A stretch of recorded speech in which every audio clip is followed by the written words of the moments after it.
All right, moving on with the third part of the Chapter 9 presentation, starting with slide number 49, on analyzing plan assets. The asset turnover ratio shown here is a measure of how well the company uses its assets to generate sales. Since net sales is the numerator, the greater this ratio is, the better. Again, Airtran beat the industry average in 2009, as did Southwest.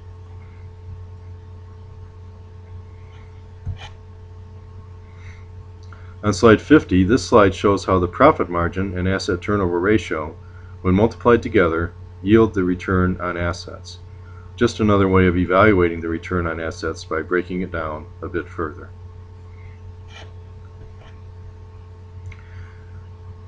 On slide 51, we now turn to intangible assets, which are defined on this slide. Rights, privileges, competitive advantages that result from ownership of long-lived assets that do not possess physical substance. Some typical examples are shown here also. Some of these have limited useful lives over which they are amortized. Amortization is similar to depreciation in that it recognizes a portion of the asset's cost as an expense each period as the asset is used. Even though many of these assets cannot be seen in physical form, they have value to the company that possesses them. For example, a patent on the formula for Coca-Cola is extremely valuable to that company. On slide 52, this slide shows the breakdown of limited life versus indefinite life intangible assets and the amortization rules for each.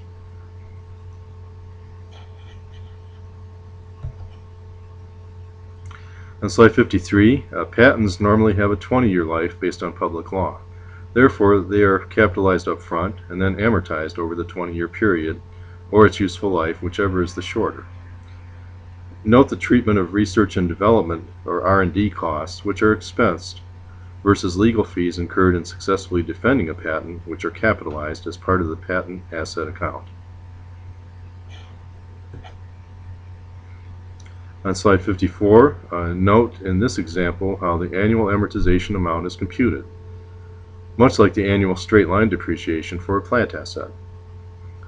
Then the amount amortized for the year must be adjusted since the patent was purchased midway through the year, so only a half year's amortization should be recognized at year end, as shown in the December 31st journal entry above, where it's a debit of $37.50 to amortization expense versus the full year's $7,500 amount. And notice also that the patent account itself is credited for the $37.50. So in this case, an accumulated amortization is not used. It's simply the credit to the asset account. On slide 55, note that R&D costs, although related to intangible assets in that they may lead to things like patents, copyrights, and so forth, are still expensed as they are incurred. This is done in accordance with the matching principle, since R&D costs are ongoing expenses of the period. On slide 56, note that copyrights have a greater useful life than most other assets. It could be well over 100 years depending on the longevity of the creator, plus the 70 years after the creator is gone. The capitalized costs are those that are involved in acquiring and defending the copyright. We see copyrights, of course, with most published books and music, amongst other things. On slide 57, note that trademarks have an ongoing useful life. Look at how long Coca-Cola has been around as a trademark for a popular soft drink, and now a large group of soft drinks. Therefore, since the useful life is indefinite, trademarks don't get amortized. The acquisition costs involved in getting the trademark approved are capitalized. On slide 58, franchises can be set up with either limited or unlimited life. If unlimited, like many restaurant franchises, they are not amortized. Franchises granted by a governmental body, see page 470 of the text, are usually referred to as licenses and grant the business the right to use public property in performing its services. Bus or taxi services need the license to use public roads in their business, as an example. If the company can identify the costs identified with the acquisition associated with the acquisition of a franchise or license, then those costs should be capitalized as an intangible asset.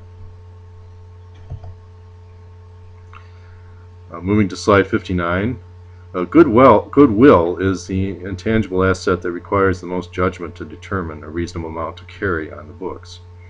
It should only be recorded at the time a business is purchased and is supposed to represent the excess of the purchase price over the fair market value of the assets purchased. It's assumed that the company paid a higher than market value for the business because that business had some or all of the attributes listed on the slide regarding exceptional management, desirable location, good customer relations, and so forth. In other words, the business that acquired this other business paid a premium for all those nice things, and that is recognized as what we call goodwill. Moving to slide 60, here's some review of what we just covered on intangible assets. These are good things to remember for quiz or exam purposes.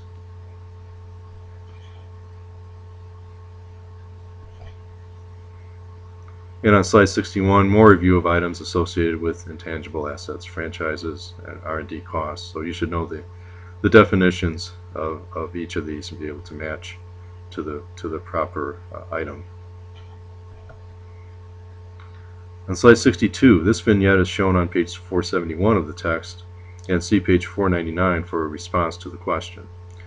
The answer is a partial yes for the asset write-down as long as they could demonstrate impairment, and no for the goodwill, which is not to be recorded except when other assets or businesses are acquired.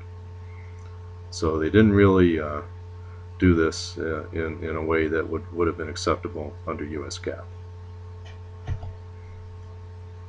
Moving to slide 63, on statement presentation of long-lived assets. Note the presentation of long-lived assets here with the PP&E being presented first, net of accumulated depreciation, and then the intangible assets. In this case, there are apparently no intangible assets that are being amortized, and trademarks and goodwill are normally not amortized anyway. Moving to slide 64, these partial presentations from Coca-Cola's statement of cash flows show the impact of long-lived assets and related depreciation and amortization on this statement. As the slide notes, net cash provided by operating activities needs to have depreciation and amortization expenses for the year added back to net income that was computed on the accrual basis of accounting in order to get the total cash flow from operating activities. When we go over the cash flow statement in a future chapter, we'll amplify this some more.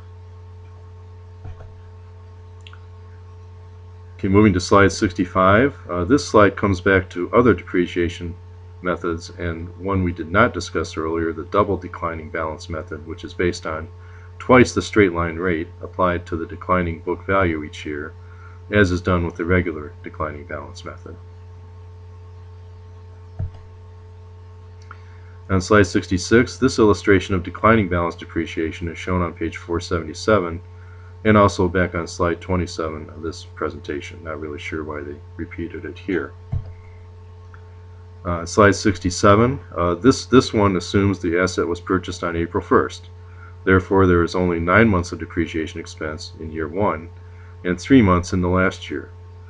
Note that in the last year, since the calculation of annual depreciation adjusted for 1 quarter's worth does not quite get us to the desired remaining book value, that is the salvage value, a plug figure is used that does so. To illustrate, the annual amount shown above for 2017 is $472, which when multiplied by 25% or 1 quarter is $117.25.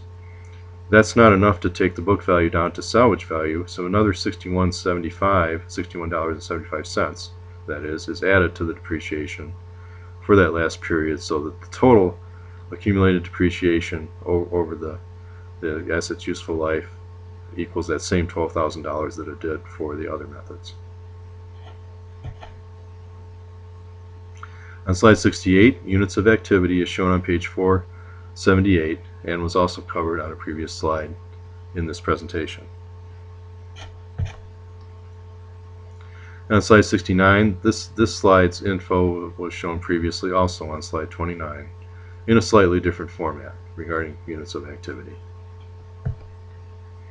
And finally, moving to slide 70, here's the IFRS comparison to US GAAP.